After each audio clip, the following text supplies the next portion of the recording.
నియోజకవర్గం పెద్ద కడుబూరు మండలం బాపురదొడ్డి గ్రామంలో మండల పరిషత్ ప్రాథమిక పాఠశాల హెచ్ఎం సుమ మాట్లాడుతూ ప్రభుత్వ బడిలో ఉపాధ్యాయుల కొరత వేధిస్తుంది.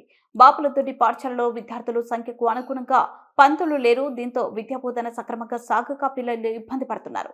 కొన్ని పాఠశాలల్లో మాత్రం విద్యార్థుల సంఖ్య తక్కువగా ఉన్నప్పటికీ అవసరానికి మించి ఉపాధ్యాయులు ఉన్నారు.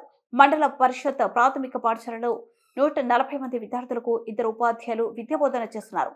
అలాగే చుట్టుపక్కల నివసిస్తున్న వారు మురికి నీటి మొత్తం మా పాఠశాలపై వైపే వస్తున్నాయని, మా పాఠశాలకు కాంపౌండ్ వాల్ నిర్మించాలని ఆమె తెలిపారు. ఉన్నత అధికారులు బాపురదొడ్డి ప్రాథమిక పాఠశాలని పర్యవేక్షణ చేయాలని ప్రధాన ఉపాధ్యాయులు సుమా తెలిపారు. ఇప్పటికైనా ఉన్నత అధికారులు స్పందించి ఖాళీగా ఉన్న ఉపాధ్యాయుల పోస్టులను భర్తీ చేసి విద్యార్థుల ఇబ్బందులను తొలగించాలని తల్లిదండ్రులు కోరుతున్నారు.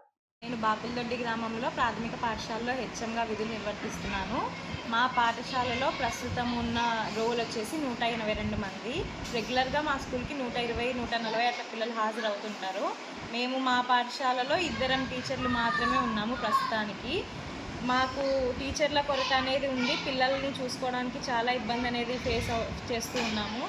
అలాగే మా పాఠశాల పరిసరాలలో వచ్చేసి డ్రైనేజీ కాలువ అనేది కొద్దిగా ఇబ్బందిగా మారింది. సో దానికి సమస్యను పరిష్కరించవలసిందిగా కోరుకుంటున్నాను. అలాగే పిల్లలకు కూర్చోవడానికి సరిగ్గా వసతి లేదు. తినే సమయంలో అలాగే వాళ్ళు ఆడుకునే సమయంలో కూడా చాలా ఇబ్బందులు అనేవి ఎదుర్కొంటూ ఉన్నాము. నేను ఉన్న విషయాలన్నింటినీ సమస్యలని మీ ముందుకు తీసుకొస్తున్నాను. మీరు దానికి తగిన పరిష్కారాలు చూడాలని కోరుకుంటున్నాను.